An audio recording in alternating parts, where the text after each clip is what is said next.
Saudi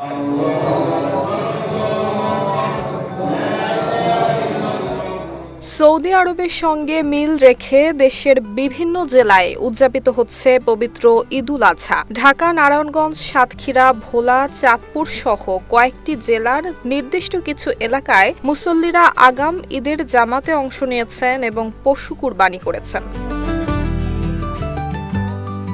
সকালে চাঁদপুরের অর্ধশতাধিক গ্রামে উৎসব মুখর পরিবেশে অনুষ্ঠিত হয়েছে ঈদের নামাজ। প্রতি বছরের মতো এবারও জেলার ফরিদগঞ্জ, হাজীগঞ্জ এবং মতলব উত্তরের কিছু গ্রামের বাসিন্দারা একদিন আগেই মেতেছেন ঈদের আনন্দে। আমরা মূলত সৌদি আরবের সাথে ঈদ করি।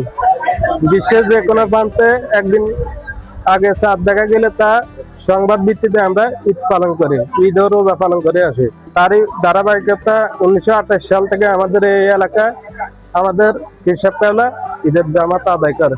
ভিটামিন ই ও সি সিরাম 8টি প্রাকৃতিক অয়েল সমৃদ্ধ লিলি সিরাম অয়েল, যা চুল পড়া কমায় মাত্র 30 দিনে।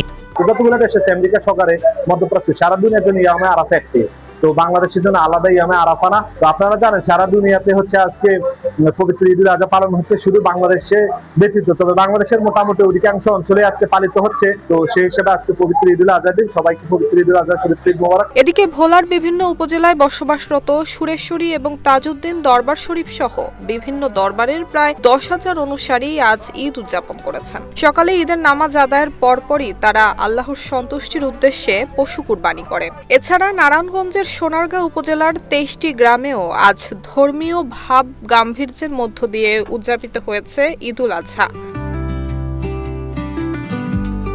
ধর্মীয় বিশ্বাসের জায়গা থেকে ভৌগোলিক দূরত্বের হিসেব না করে প্রতি বছর এসব এলাকার বাসিন্দারা সৌদি আরবের সঙ্গে মিল রেখে উদযাপন করে আসছেন ঈদুল ফিতর এবং ঈদুল আজহা। নুসরাত জাহান মেহেক, ঢাকা পোস্ট।